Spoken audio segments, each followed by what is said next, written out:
Levítico capítulo 1, verso 1.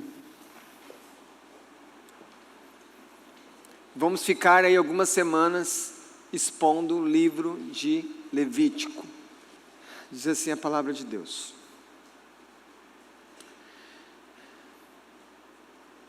Chamou o Senhor a Moisés, e da tenda da congregação lhe disse: fala aos filhos de Israel e dize-lhes: quando algum de vós trouxer oferta ao Senhor, trareis a vossa oferta de gado de rebanho ou de gado miúdo. Se a sua oferta for holocausto de gado, trará macho sem defeito. A porta da tenda da congregação o trará, para que o homem seja aceito perante o Senhor. E porá a mão sobre a cabeça do holocausto, para que seja aceito a favor dele, para a sua expiação. Depois imolará o novilho perante o Senhor, e os filhos de Arão, os sacerdotes, apresentarão o sangue e o aspergirão ao redor sobre o altar que está diante da porta da tenda da congregação. Então ele esfolará o holocausto e o cortará em seus pedaços. E os filhos de Arão, o sacerdote, porão fogo sobre o altar e porão em ordem lenha sobre o fogo. Também os filhos de Arão, os sacerdotes, colocarão em ordem os pedaços, a saber, a cabeça e o redenho, sobre a lenha que está no fogo sobre o altar. Porém, as entranhas e as pernas, o sacerdote as lavará com água e queimará tudo isso sobre o altar. É holocausto, oferta queimada de aroma agradável ao Senhor. Amém. Ore agora para que o Senhor fale com você, para que o Senhor fale com a igreja. Senhor, ouve a oração dos teus filhos. Aqui está o teu povo, a tua igreja, pedindo que o Senhor fale conosco. Age sobre nós, Senhor. Ajuda-nos a entender a tua palavra e principalmente que o teu Espírito possa imprimi-la no mais profundo do nosso coração, para que a nossa vida seja transformada, para que nós sejamos santificados enquanto nós te adoramos, ouvindo o Senhor falar a partir da tua palavra. Nos alimenta, Senhor, nos corrige, nos edifica e descortina os tesouros de Cristo diante dos nossos olhos para a tua glória. Oramos em nome de Jesus. Amém. Podeis sentar. Eu preciso que desliguem esse ar aqui, porque senão o pregador fica congelado.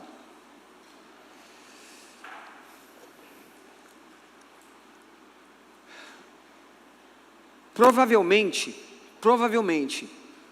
você nunca deve ter ouvido pregações seguidas de Levítico. Provavelmente. Muitas vezes Levítico é um livro esquecido. Nós conhecemos Gênesis, gostamos da manifestação do poder de Deus em Êxodo. As nossas crianças são capazes de falar um pouco das pragas. Conhecemos a história do Mar Vermelho. Conhecemos até um pouco melhor Números, as peregrinações. Conhecemos a incredulidade dos espias, lá no livro de Números. Sabemos também muito pouco sobre Deuteronômio. Mas Levítico é um dos livros, infelizmente, esquecidos. E para nós percebermos a importância do livro, onde que o povo de Deus está nesse instante? Está no Sinai. Eles foram tirados com braço forte por Deus do Egito. E como nós ouvimos no domingo passado, Deus vem a eles, Deus mostra como que eles têm que se preparar para se aproximar do próprio Senhor, porque Deus é santo. Então o povo de Deus tem que ser santo, porque tudo que pertence a Deus, Ele santifica, Ele separa. E então agora, a partir desse livro de Levítico, e nós não podemos olhar para o Levítico, capítulo 1, sem lembrar que no capítulo 40 de Êxodo, é quando o tabernáculo se levanta, e tabernáculo quer dizer, Deus voltou para o meio do seu povo. Deus está ali habitando com eles. Aquilo que Adão perdeu no paraíso, agora o povo vai começar a experimentar. Mas Adão, ele não tinha essas regras todas para se aproximar do Senhor, antes do pecado. Porque quando ele peca, ele é expulso da presença de Deus. E agora, para nós voltarmos para a presença de Deus, existem detalhes importantes, existem regras, existem orientações, e é sobre isso que nós vamos aqui falar nessas próximas semanas, quem sabe meses, e nós começamos aqui no capítulo 1, quando vai falar sobre esse primeiro sacrifício, que é o sacrifício de holocausto. Uma coisa importante que eu preciso dizer para vocês, é que, como você ouviu na leitura, o sacrifício, ele não depende daquilo que o ofertante pensa. O sacrifício não é feito conforme aquilo que o sacerdote pensa ser o melhor, não. O sacrifício é totalmente feito, totalmente preparado, em todos os seus detalhes e nuances, definido exclusivamente por Deus. O ofertante tem que cumprir tudo que Deus fala, e o sacerdote tem que orientar o ofertante, porque ele está ali também mediando a relação entre o que recebe a oferta ao Senhor e o ofertante, que é o justo, que é o crente, que é o Filho de Deus. E quando nós olhamos isso, nós percebemos então que existe uma maneira correta de adorar a Deus. Porque a adoração a Deus no Antigo Testamento era uma adoração que nós podemos chamar de uma adoração cruenta. Por que cruenta?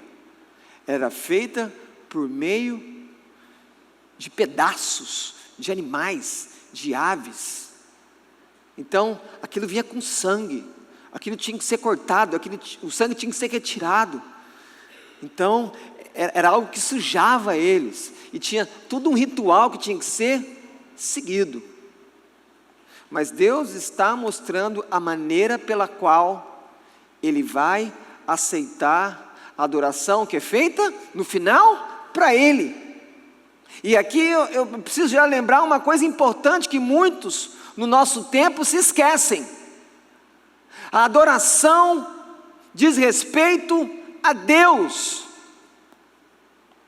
A adoração não diz respeito a nós estarmos recebendo ou sermos espectadores ou qualquer coisa que esse consumismo espiritual tem causado nas igrejas, principalmente afetado a percepção do que realmente é um culto a Deus.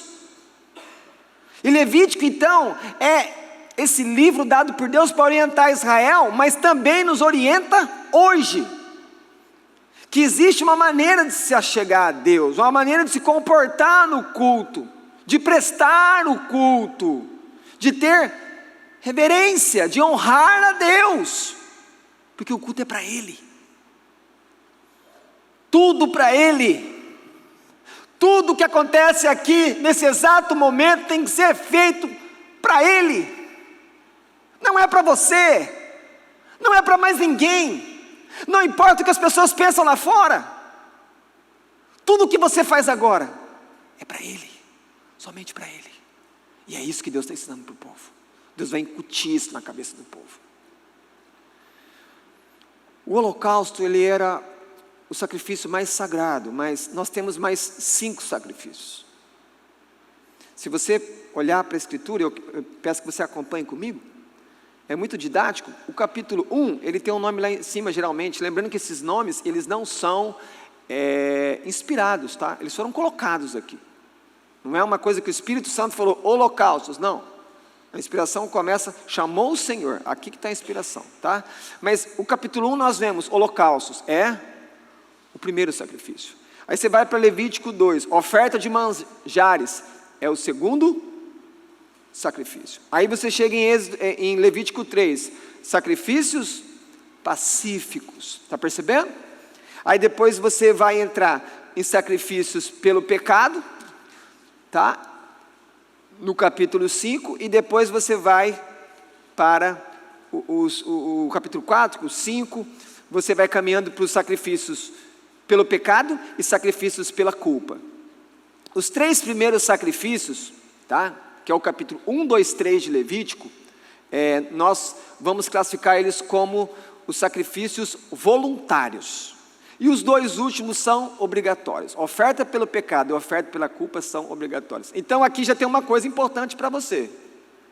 Quando você olha para o holocausto e fala que ele é um tipo de sacrifício voluntário, isso já tem que trazer para o seu coração a seguinte questão: culto é uma coisa que eu quero fazer, é voluntário.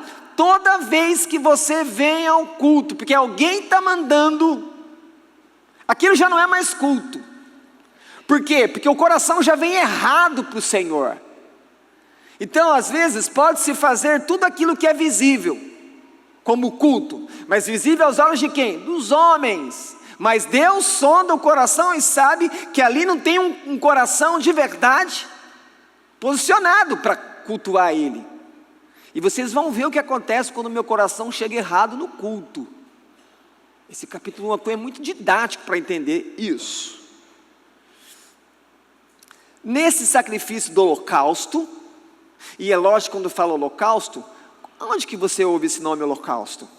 Você lembra da Segunda Guerra Mundial,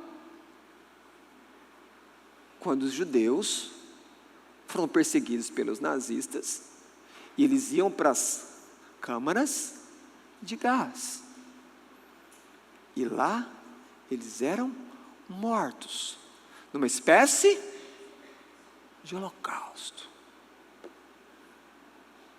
Eles eram incinerados, eles eram queimados. Por quê? Porque eles são descendentes de Abraão. Porque muitas nações se levantam contra os judeus. E se você está atento, teve uma partida de futebol um tempo atrás. Agora, uma semana, 10 dias atrás, na Holanda, um time de Israel foi jogar lá. O que aconteceu ao final do culto? A torcida foi hostilizada. Os judeus que foram lá torcer foram hostilizados, eles foram perseguidos. E sabe como que as autoridades holandesas se comportaram? Tiraram a mão. É assim que tratam os judeus, e é assim que se trata a igreja de Jesus. Mas o livro de Hebreus, que é um livro que você tem que ler para entender Levítico, diz que a vingança pertence ao Senhor. Cabe a nós pregar o Evangelho, pedir para o Senhor ter misericórdia, porque ai daqueles que se levantam contra Israel, e ai daqueles que fazem mal para a igreja. Porque se o Senhor fala que a disciplina começa aqui dentro, o que Ele vai fazer com os que estão lá fora? Que perseguem os que Ele ama, os que Ele enviou o seu Filho para morrer. Feita essa parte, vamos olhar para o verso 1. O verso 1 começa, chamou o Senhor. Se você prestar atenção, geralmente, quando Deus vai falar com Moisés, fala assim, ó, e falou Deus a Moisés. Geralmente é falou, é disse, mas aqui não. A expressão é chamou. E é uma expressão diferente. Essa expressão, quando fala chamou, ela é marcante, porque quando fala que Ele está chamando, Deus está falando de maneira alta e de maneira muito clara. Então, Ele está falando, Ele está dizendo algo, mas para chamar a atenção no texto, o Espírito Santo coloca uma palavra diferente, que é a mesma palavra que Abraão, quando foi dar nome para o seu filho Ismael, falou, chamou Ismael. Abraão chamou, deu o nome para o filho de Ismael. Então essa palavra chamou, é para nós o quê? Prestarmos atenção, porque o que Deus vai falar agora com Moisés é algo muito importante. Então essa palavra chamou tem uma importância para aquilo que está acontecendo. E se você ainda é um pouco mais atento, se você comigo agora começar a lembrar de que quando Jesus nasceu, ele foi perseguido por Herodes. E aí José é instruído a levar ele para o Egito. Mas quando chega o capítulo 2, depois que Herodes está morto, o que o próprio Senhor fala? Do Egito chamei meu filho. Percebe o ponto aqui? Quando Deus fala do Egito chamei o meu filho, Deus está marcando uma coisa importante. Não é simplesmente falar, meu filho, venha para cá, não. Fala, olha, agora vem fazer, meu filho, aquilo que eu te dei, o seu chamado, que é revelar a mim as ovelhas perdidas da casa de Israel. Então a primeira coisa que eu tenho que prestar aqui nesse primeiro verso é, sem o chamado de Deus, o povo não pode vir, porque o próprio Senhor Jesus só voltou para Israel, quando o pai dele chamou. E ao mesmo tempo também, como que eu vou me aproximar de Deus, se eu não sei como que eu faço isso? Então é isso que Deus está fazendo aqui, Ele está dando orientações de como nós devemos nos aproximar de Deus. Ninguém aqui sabe agir com Deus, a não ser se Deus revelar para nós como eu devo agir. Como que Deus revela? Na Escritura. E é por isso que nós temos que estudar a Escritura e entender isso, e como que isso tem a ver com o nosso relacionamento com Deus hoje. Deus então está chamando Moisés para instruir o povo no quê? Naquilo que nós temos escutado já há 3 domingos. Por que Deus libertou Israel do cativeiro egípcio? Para que eles viessem para o deserto e adorassem a Deus. Por que você foi liberto do pecado? Uma resposta que tem que ser imediata. Eu fui libertado do pecado, eu um pecador, para que Deus fizesse de mim, pelo sangue de Jesus e pela unção do Espírito, um adorador. Não existe nada mais nobre do que isso. Deus nos tirou dos nossos pecados, da culpa, da vergonha, do ostracismo, de estarmos longe. E agora nós podemos cantar, Deus está perto de nós. Isso é real. Isso é real. A adoração é o nosso chamado com Deus. E então nós chegamos ao verso 2, quando ele começa a dar as instruções, e são muitas instruções. Então, como que eu posso chamar? Se no verso 1 eu tenho, Deus chama o seu povo para adoração. Deus chama você, a igreja, para adoração. Mas agora, como é que esse ofertante tem que se comportar? Como é que esse adorador tem que andar perante esse Deus? Então aqui nós temos o quê? O comprometimento do adorador, os compromissos dele. Então você e eu, como filhos de Deus, quando chegamos para adorá-lo, num momento como esse, precisamos chegar comprometidos, focados em Deus, o máximo desligados do que está lá fora. O ofertante tinha que seguir todas as orientações que Deus revelou para que seu sacrifício fosse aceito. Os versos 3 e 4 falam sobre isso, falam, olha, para ser aceito perante o Senhor, para que o sacrifício seja aceito. Mas o que essa oferta significa? Ofertar, escute isso, ofertar é dar algo de valor a Deus.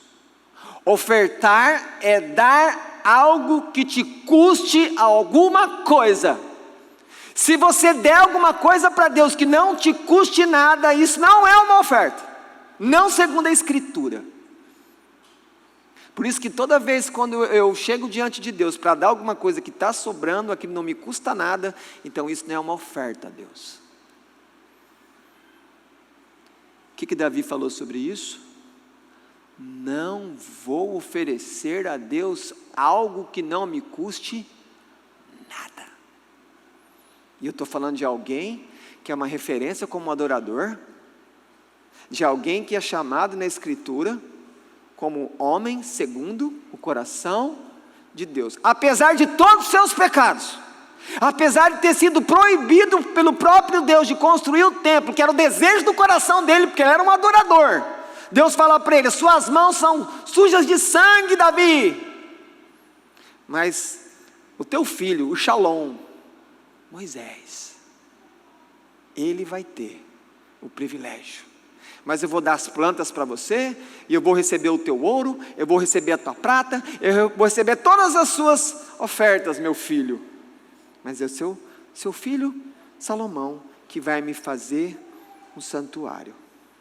Mas o que esse ofertante está buscando quando ele vai fazer um holocausto a Deus? Quando vai fazer uma oferta? Algumas coisas.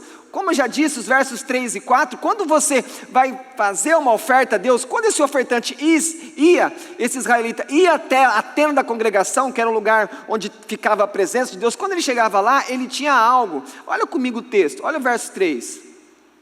O final do verso 3. A porta da tenda da congregação o trará para que o homem seja aceito. Aceito por quem? Pela comunidade? Não. Aceito pelo sacerdote? Não. Aceito perante quem? O Senhor. Quando fala que ele quer ser aceito, o que ele está dizendo? Eu quero relacionamento contigo, Senhor.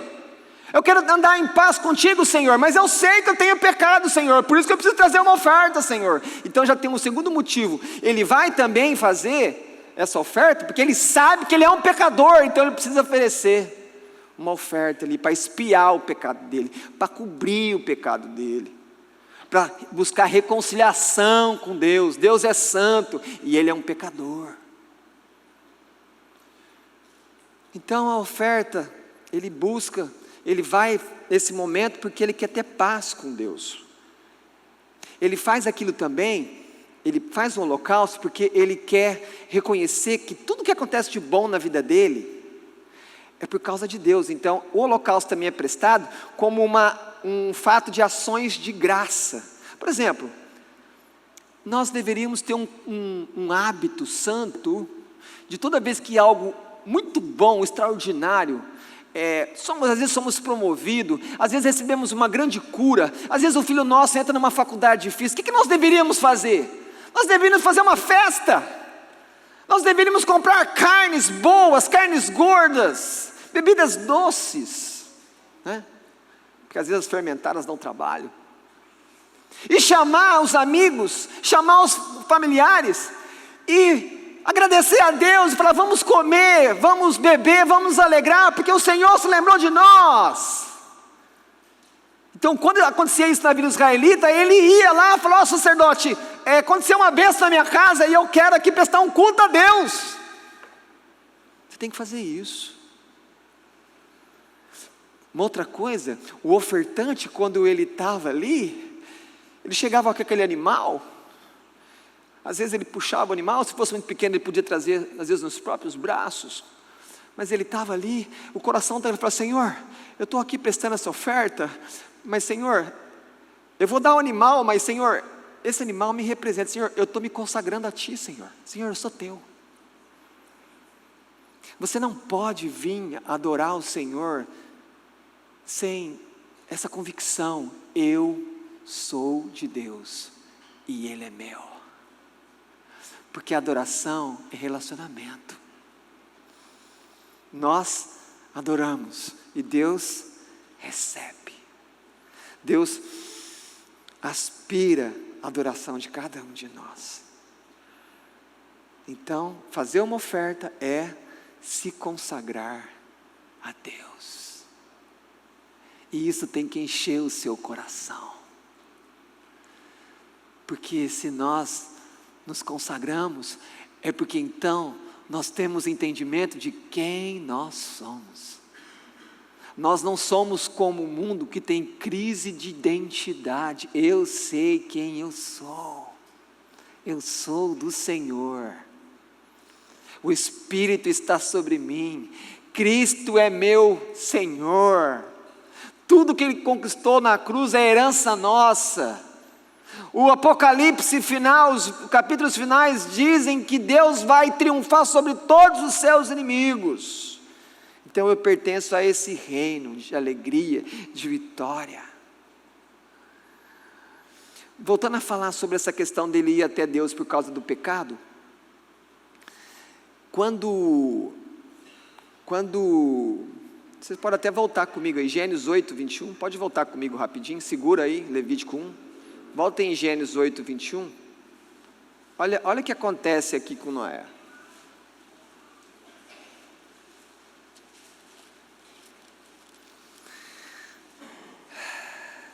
Eu vou ler a partir do 20. Levantou Noé um altar ao Senhor, e tomando de animais limpos e de aves limpas, ofereceu holocaustos sobre o altar.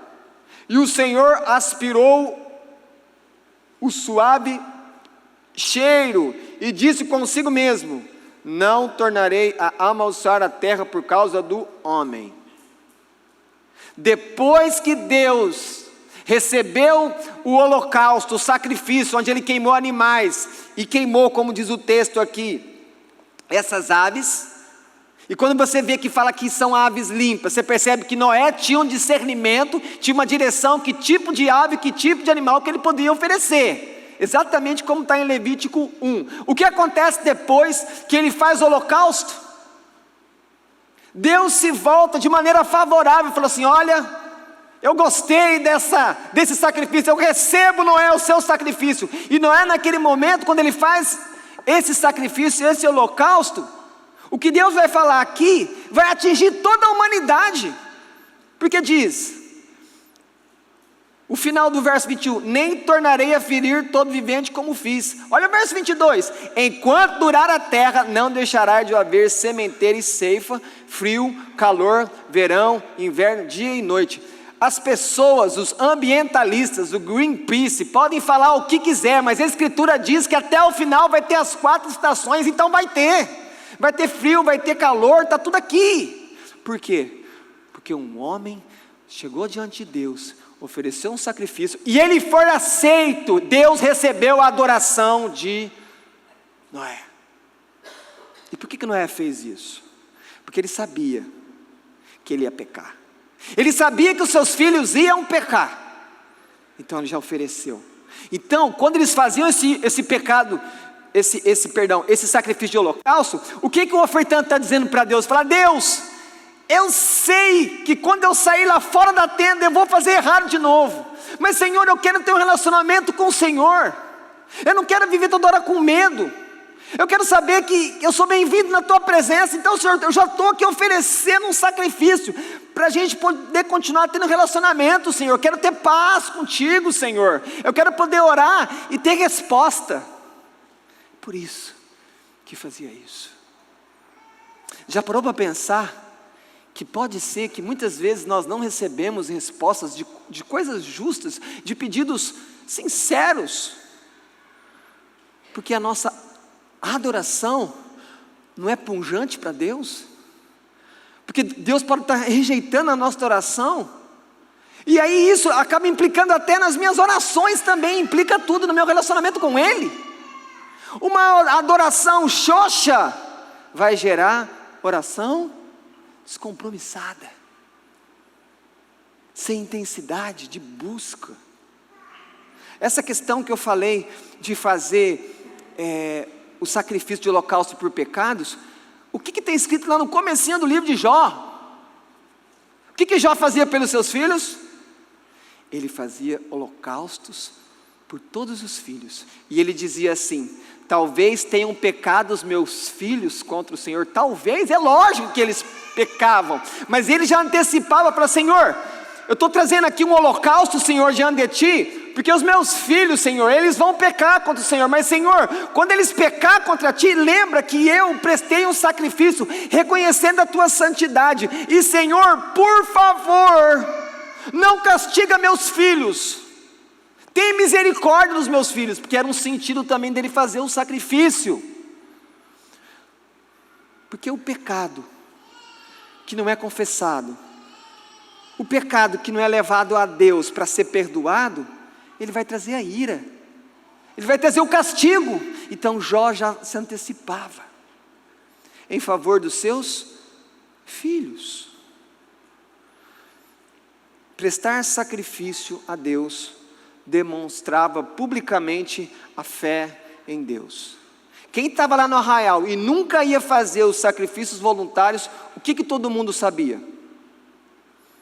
A fé está fraca, ele deve estar com problema, eu não estou vendo ele prestar o sacrifício, ele não vai lá a oferta de manjares, ele não leva a oferta de comunhão, os sacrifícios pacíficos, ele não leva nenhuma ave pequena para fazer o holocausto, porque daí você percebe, tinha vários tipos de ofertas tipos de animais que poderiam ser dados. Por quê? Tinha animais mais caros e tinha animais bem mais baratos, e carne aqui sempre é cara. Por quê? Deus está dando a possibilidade de todo mundo adorar a Ele, mas perceba, ninguém chegava diante de Deus com as mãos vazias, ninguém. Por quê? Porque eu preciso dar para Deus algo que me custe, e não dá do que sobra. Lembra da oferta da viúva? Ela deu tudo, mas Jesus tinha visto que os homens ali, os ricos, deram muito mais. Mas o que Jesus fala sobre ela?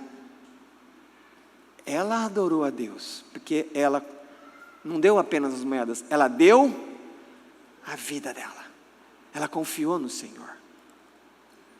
Vamos olhar aqui algumas características. Primeiro, você dá para pensar quantas vezes nos livros proféticos e nos livros históricos, o autor do livro fala assim, e eles sacrificavam nos altos, e eles sacrificavam nas árvores. O que eles querem dizer? Os judeus, israelitas, estavam sacrificando nos lugares errados, e aquilo não honrava a Deus. Então a primeira coisa, eles tinham que fazer onde o sacrifício? Onde eles quisessem? Eles tinham um lugar.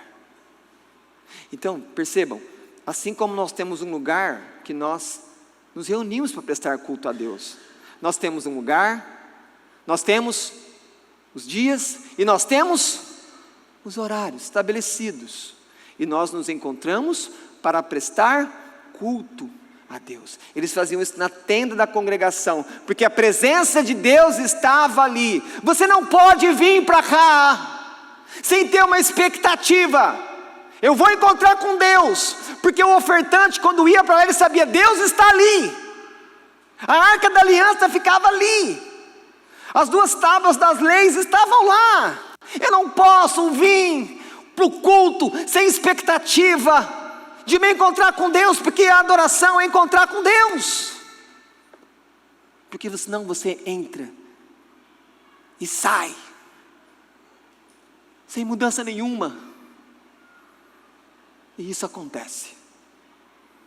Quantas vezes está acontecendo conosco, de entrar e sair, sem nenhuma percepção da presença de Deus, sem uma alegria, sem uma esperança, sem uma convicção que foi perdoado. Por que isso?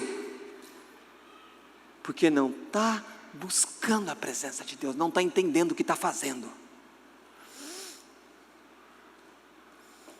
Então ele pegava o animal, levava na tenda, bem de frente para uma tenda do encontro, onde ficava a presença de Deus, que estava a Arca da Aliança, tinha o altar. Então ele entrava no tabernáculo maior, que ficava ali no meio das tribos, ficavam 3 tribos para cada lado, lembrando que eram 12, e ele trazia esse animal, e ele vinha ali no altar. Por quê? Porque aquela oferta era Deus, e ele tinha que então ir na presença de Deus. Mas isso tinha que ser mediado pelos sacerdotes, que também foram instruídos de como liderar aquela adoração, mas a adoração era do ofertante. E aí entra a questão de quanto custava a oferta. Porque no verso 2 diz assim: quando trouxer a oferta ao Senhor, ele fala, oferta de gado, rebanho, gado miúdo. Aqui pode ser um novilho, uma ovelha, uma cabra. E aí você chega no verso 3, trará um macho sem defeito.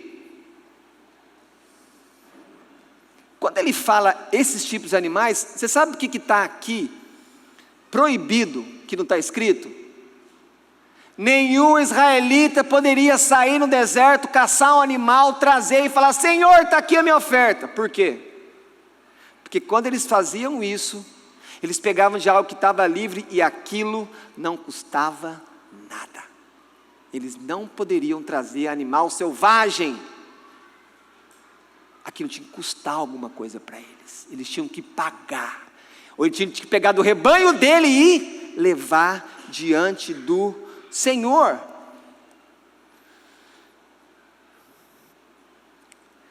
Pensa a carne nessa época. Não era comum.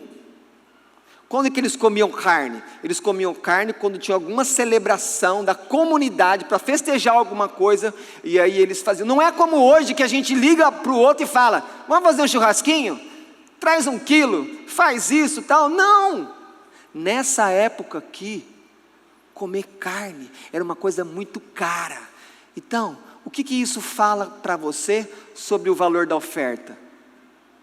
Custava essa oferta.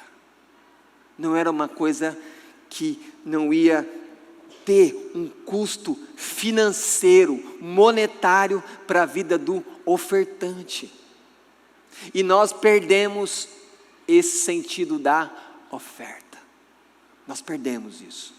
Nós perdemos aquilo que Davi falou. Eu não vou oferecer a Deus, eu não vou dar para Deus algo que não me custe nada. Mas isso é um princípio de oferta, que eu preciso estar atento, porque é assim que Deus vai olhar para mim. E outra coisa, que tipo de animal que vinha? O animal tinha que ser perfeito. Não podia ser um animal manco, não podia ser um animal com a orelha rasgada, não podia ser um animal qualquer. Defeito físico era proibido. Por quê? Qual que é o princípio aqui? Deus merece o melhor. Nós estamos dando o nosso melhor para Deus, ou estamos dando o que sobra? Porque se nós estivermos dando o que sobra, não importa o valor que você está dando, não importa às vezes como que você está adorando aqui no culto, pode ser, existe uma possibilidade de Deus estar rejeitando suas ofertas, a sua adoração. E o texto vai chegar nesse ponto. Como eu contribuo? Não há oferta sem custo. Um teólogo chamado Tyler, ele faz uma advertência sobre a oferta. Cuidado para a sua oferta não enxergar diante de Deus como um suborno. O que é suborno? Suborno é assim, fala, olha, eu preciso que você faça isso para mim, então eu vou te dar isso aqui, e você faz isso para mim. Pode ser? Um fiscal de renda sendo subornado, fala, olha, eu preciso que você não olhe para a minha empresa, ou que você fale que está tudo bem os meus tributos, pode ser, em troca, eu vou te dar esse dinheiro aqui, ó, não vai entrar nem no Pix, não vai passar nem na sua conta, eu vou dar em dinheiro, em espécie, certo? Para não deixar vestígio, e você então faz de conta que está tudo certo. O que é isso? Suborno. Então qual que é o ponto aqui? Eu não posso então chegar para dar para Deus, para Senhor, eu estou dando aqui, mas eu estou esperando a devolução, Senhor, eu estou esperando o resultado. E muitos hoje pregam exatamente assim. Olha, você tem que dar, porque daí Deus vai devolver para você, vai multiplicar. Isso é uma espécie de suborno, estou querendo comprar Deus. Adoração não é isso. Adoração é alguém que quer se consagrar. Adoração é alguém que é totalmente dependente, e que chega alguém que tem tudo. Que loucura é essa de uma pessoa achar que pode subornar um Deus que é dono de tudo? Isso é loucura. Mas muitas pessoas têm defendido isso, têm falado isso nas igrejas, e os crentes têm entrado nessa história. Por quê? Porque coração de crente, coração de não crente gosta de dinheiro. Eu estava conversando ontem à noite com um casal. Existe uma falsa impressão desde o Antigo Testamento, e cuidado para você não se pegar nisso, de que se eu estou ganhando dinheiro, se eu tenho boa casa, se está dando tudo certo com os meus filhos, eu tenho boa escola, não chega nem doença na minha casa, é porque Deus me ama muito. Quem falou isso? Mas os judeus pensavam isso. Os judeus olhavam para os pobres e falavam assim: está vendo? Você pecou, ou Deus não te ama tanto. Não faça isso. Isso não é bíblico.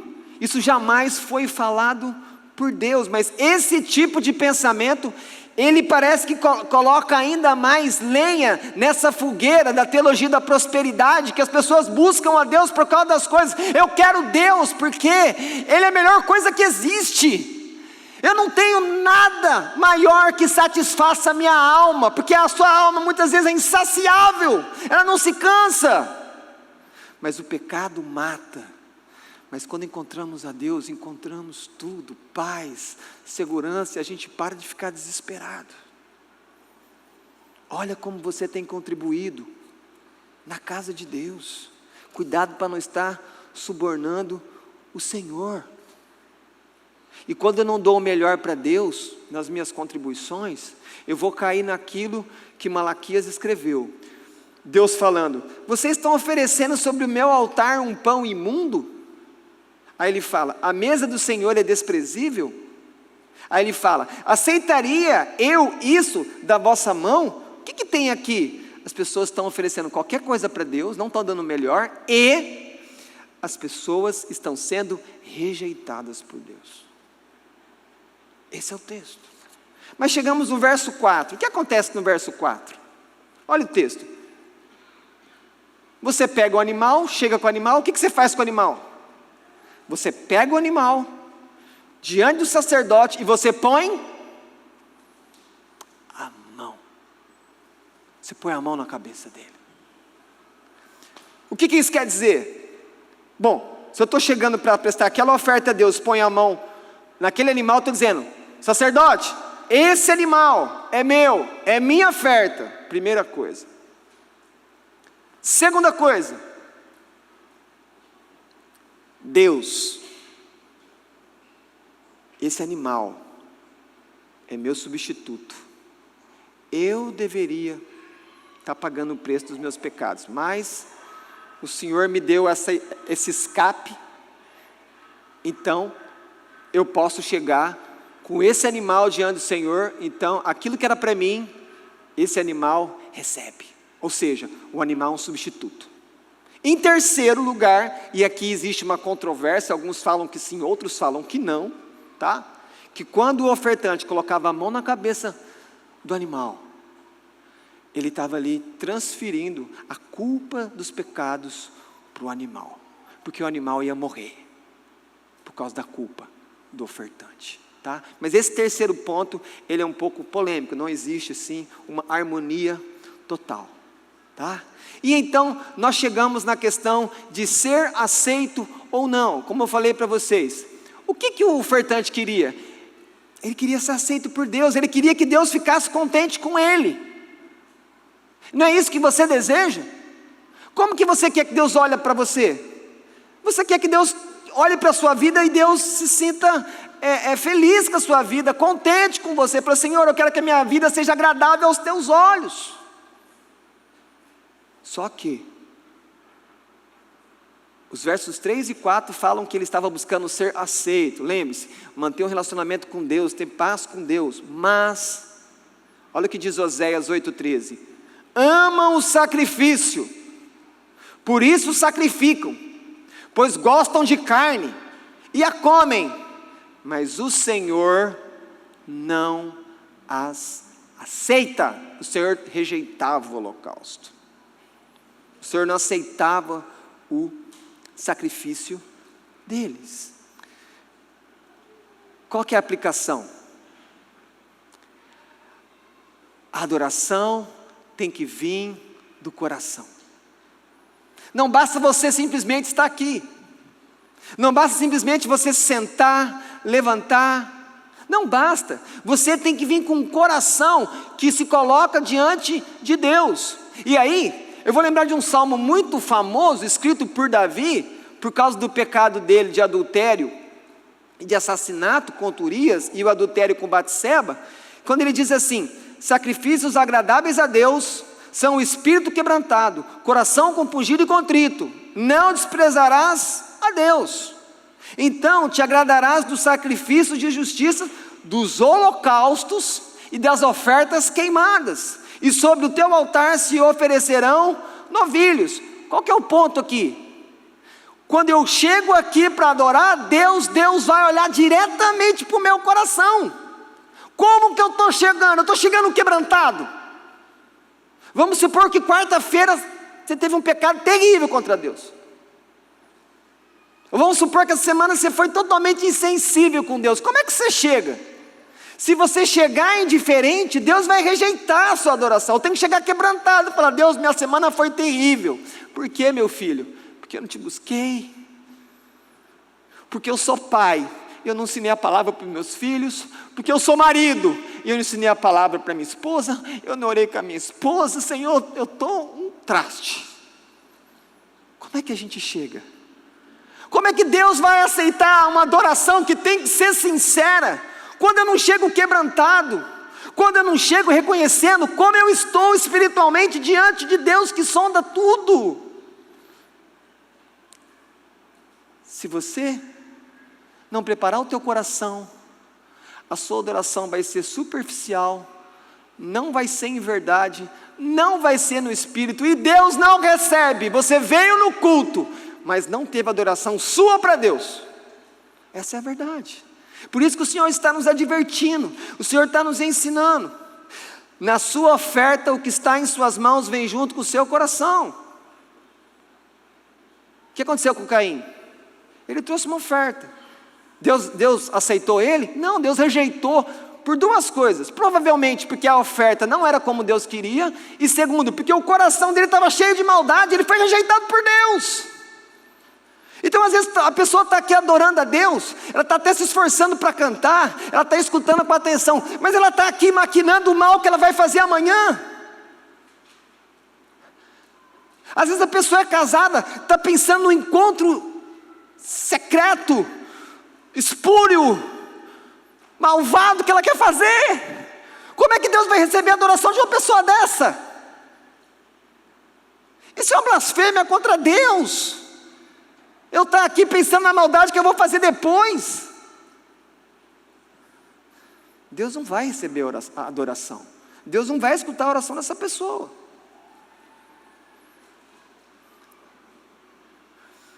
Se vocês prestarem atenção no texto, de novo, verso 2, o ofertante traz a oferta. Verso 3, de novo ele fala de trazer no lugar certo. Verso 4, põe a mão na cabeça. Verso 5, mata o sacrifício. Quando eu era criança, eu tive a oportunidade de ver carneiro morrer. E como que o sangue dele era drenado. E é exatamente o que acontece aqui. Não era o sacerdote que matava a oferta. Era o adorador. Era o ofertante. É só ler o texto. Como assim, pastor? Verso 4. Porá a mão sobre a cabeça do holocausto, para que seja aceita a favor dele, para a sua expiação. Depois imolará o novilho perante o Senhor. Cadê o sacerdote? Não tem sacerdote aqui. O sacerdote não entrou na ação ainda. Então ele trazia, ele colocava a mão, ele tinha que imolar. A palavra imolar quer dizer matar de maneira ritualística. Você tem que matar prestando culto. Não é matar de qualquer jeito. Você não podia ferir o animal de qualquer jeito. Você tinha que matar de uma maneira que o sangue pudesse escorrer, porque aquele sangue ia ser utilizado também na adoração. Mas qual que é o meu ponto aqui? Põe a mão, mata. Agora, vai para o verso 6. Olha o que ele faz. Tira o couro. E depois corta os pedaços. Cadê esse sacerdote preguiçoso que não faz nada? O ofertante faz tudo. Ei, presta atenção. Isso tem algo importante para mim e para você.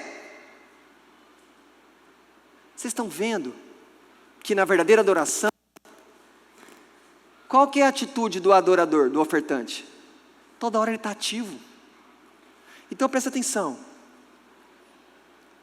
Alguém está orando para você entender e falar amém ou não. Você não presta atenção, não adorou. Estamos cantando, você não canta, não adorou. Está tendo pregação, não prestou atenção, não adorou. Você é chamado para se apresentar no início para Deus. Você fica com os lábios fechados, não adorou. Isso não é adoração, irmãos. Vocês não foram chamados para ser espectadores. Eu não estou vendo passividade nesse ofertante, nesse adorador. Só depois que ele tira a pele, corta os pedaços, aí que ele vai chegar e vai entregar nas mãos do sacerdote. Culto é algo que eu faço, presto, dou, e Deus recebe. Nós não podemos estar aqui na igreja e ficar escutando louvor, falando, nossa, que louvor gostoso. Faz isso na sua casa. Por quê, irmãos? Porque quando você faz assim, Deus está sondando você, fala, nossa, olha lá. Não, você tem que cantar. Meu filho, canta, meu filho. Eu que ouço, meu filho. Eu que aspiro à adoração, minha filha. Vocês estão entendendo isso? Não dá para ser omisso na hora da adoração, igreja. Não dá para ser negligente. Se você está aqui, mas não tem um propósito definido de você honrar a Deus, a sua adoração é rejeitada, porque não tem adoração. Ou então, a sua adoração ela vai ser picotada. Como se Deus estivesse assim, adoração com cânticos, nota, com as louvor, 5, cantou em quantos? 1, nota 2. Palavra, no início não ouviu, na hora da leitura saiu, não prestou atenção, ouviu o sermão, metade, nota 5. É isso? E aí vocês acham que Deus vai nos aceitar? E outra coisa, o ofertante, ele tinha um propósito fixo. Ele sabia o que ele estava fazendo. Se você age assim, por que você veio adorar a Deus? Que adoração é essa? Isso não é adoração. Isso é alguém que está perdido. Quando você não faz o que está acontecendo no culto, você não adora. Se você nunca contribui financeiramente, você não adora. Se você não canta, você não adora. Existe uma participação ativa, o texto está deixando isso claro para nós. Então adorar é servir, adorar é agir, adorar é ser de maneira reverente em todo o tempo. Eu preciso agir em todas as coisas honrando a Deus. Se aqui tiver lotado, chegar uma pessoa de idade, eu estiver sentado, eu me levanto para essa pessoa sentar, porque quando eu faço isso, em primeiro lugar, eu honro a Deus. E aí, eu trato a pessoa com amor, mas em primeiro lugar, eu não faço por causa dela, eu faço por causa dele, porque o culto é para ele.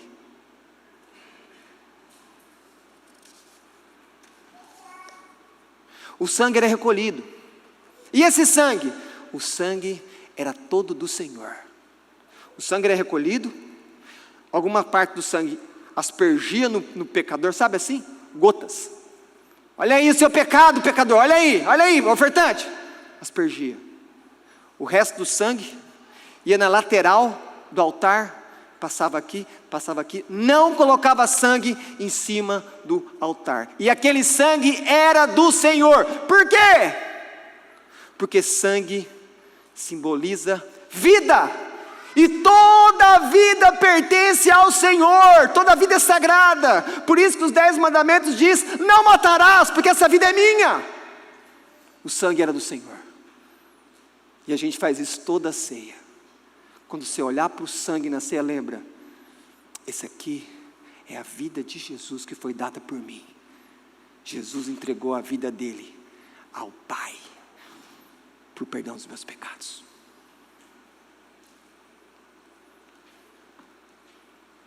O sangue tinha que escoer totalmente do animal. E aí eu lembro dessa experiência que eu falei para vocês, que eu já vi um carneiro ser morto, e o sangue escoando dele numa bacia, totalmente.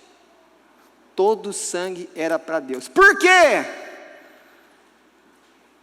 Porque quando eu estou adorando, tudo na minha vida é só para Ele. Ali eu estou trabalhando, eu estou cantando, servindo só a Ele. Escute, quando você creu em Cristo, se arrependeu dos seus pecados, o sangue de Jesus limpou a sua culpa, e você foi separado do mundo para pertencer só a Deus. Porque quando aquele animal vinha, ele era morto, mas lembra, o ofertante vinha com a seguinte colocação: Senhor, eu estou me consagrando a Ti, te entregando esse animal. Então toda vez que eu vier no culto, eu tenho que estar fazendo o quê? Senhor, eu estou me consagrando. Senhor, a minha fé está aqui. Senhor, me renova. Senhor, me perdoa. Eu tenho que estar repetindo essas questões da aliança que eu tenho com o Senhor. E o que sobrou para o sacerdote fazer? Ele pegava os pedaços, organizava no altar, colocava fogo, colocava lenha, e aquilo tinha que queimar tudo para Deus, para sair uma fumaça. Só que as pernas e as vísceras eram separadas também. Essas partes, elas tinham que ser lavadas. As pernas e as vísceras. Por quê? Porque elas poderiam ter contaminação de fezes. E isso deixaria o sacrifício impuro. Então o sacerdote tinha que lavar. E aí, eu me lembro de novo de Malaquias. Quando o sacerdote, que tinha que olhar o animal, ver se era perfeito, ver se era macho, que estava conforme a própria lei que Deus tinha revelado a Moisés, se ele resolvesse receber qualquer coisa, ou pior, se ele fosse subornado, ele poderia ser subornado. Falar: não, eu vou te dar isso aqui, mas eu vou te dar um tal por fora para você aceitar tal. Quando ele fazia isso, o que Deus falava desse sacerdote? Vou atirar fezes no teu rosto, porque você aqui na hora de examinar o sacrifício, você não foi fiel comigo. Lembrando que esse sacerdote aqui, ele funciona como uma espécie de pastor. É como se estivesse falando o seguinte: não pregou a minha palavra? Não pregou a minha palavra? Vou jogar fezes na sua cara, pregador. Isso está escrito em Malaquias. Malaquias não é um livro assim tão só de dízimos, né? Tem muita coisa ali para a gente estudar. Em Malaquias tem a ver com culto, como nós já vimos. E por último, no verso 9, o que acontece no verso 9? No verso 9, a carne está queimando. Quando a carne está queimando ali, mas não é queimando para ninguém comer não, é só para sair uma fumaça. E olha o final do verso 9: aroma agradável a Deus. Lembra de Noé 8:21? Faz tudo isso para no final subir uma fumaça, e se o ofertante chegou com o coração correto, levou a oferta de maneira correta, fez tudo o que tinha que fazer, o sacerdote examinou, lavou, colocou o sangue no lado certo do altar, então no final aquela fumaça que sobe, Deus recebe aquilo e fala: agora eu aceito a sua adoração. E aqui tem um ponto, a Bíblia diz que essa carne queimada, ela tinha um aroma de coisa agradável, e aqui tem um ponto: essa oferta valia qualquer coisa? Era uma coisa que custava? Então quando está subindo a fumaça, está subindo a fumaça de algo que custou para você, e Deus está reconhecendo aquilo: você me deu algo que custa para você, você me deu algo de valor, você me honrou, e aí então Deus é adorado, e Deus recebe aquilo. Esse é o ponto, e no final era isso que ele queria agradar o Senhor, ele não estava preocupado com o que as outras pessoas iam falar. Irmãos, fiquem de pé, por favor.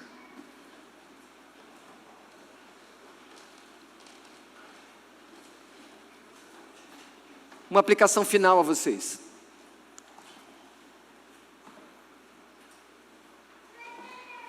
O que Deus requer de cada um de nós quando Ele nos chama para adorá-lo? O que Deus espera de você agora? O que Deus espera de você nesse culto? Lembre-se, nós acabamos de ver um holocausto. O animal era totalmente queimado a Deus, e a fumaça que subia para o Senhor aspirar. O que Deus requer de mim quando eu chego na igreja para cultuar Ele, para cantar, para orar, para ouvir a palavra?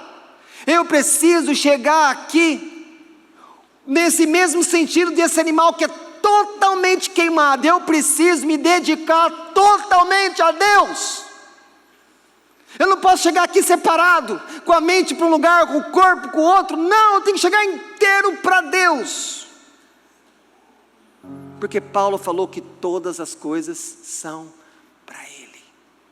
E depois de falar isso no capítulo 11, verso 36, que todas as coisas são para Ele, sabe o que Paulo fala? No próximo verso. Mas aí, como ele troca de capítulo, a gente perde a sequência. Mas o próximo verso é o capítulo 12, verso 1. O que está escrito lá? Apresentai o vosso corpo como um sacrifício vivo, santo, agradável a Deus, que é o vosso culto. Ele está olhando para o sacrifício do Antigo Testamento. Ele é um judeu. E é assim que eu tenho que chegar então, falar: Senhor, eu estou aqui por causa do Senhor, porque tudo é para o Senhor. Então, Senhor, o sacrifício hoje, o sacrifício é meu culto, mas é um culto que é santo, e é um culto vivo. Eu tenho a vida que Deus me deu. Então, Senhor, meu próprio corpo, eu estou me entregando, eu estou me consagrando a Ti nesse culto, ó Deus. Jesus é o holocausto de Deus, porque lá na cruz, desde o céu, quando o Pai chamou, Ele falou: eis-me aqui, envia-me a mim. Ele recebeu o chamado de Deus, Ele veio para a terra, e Ele foi para o lugar, Ele foi para a cruz, e ali Ele morreu para quem? Ele morreu para que nós pudéssemos nos relacionar com Deus. Ele morreu para que nós pudéssemos ter perdão dos nossos pecados. Então, lembre-se de uma coisa: não brinque com a sua salvação, não brinque com a sua vida com Deus, porque custou a vida de Jesus, o Cordeiro de Deus. Ele morreu, o Cordeiro sem defeito, sem mácula, como diz Pedro.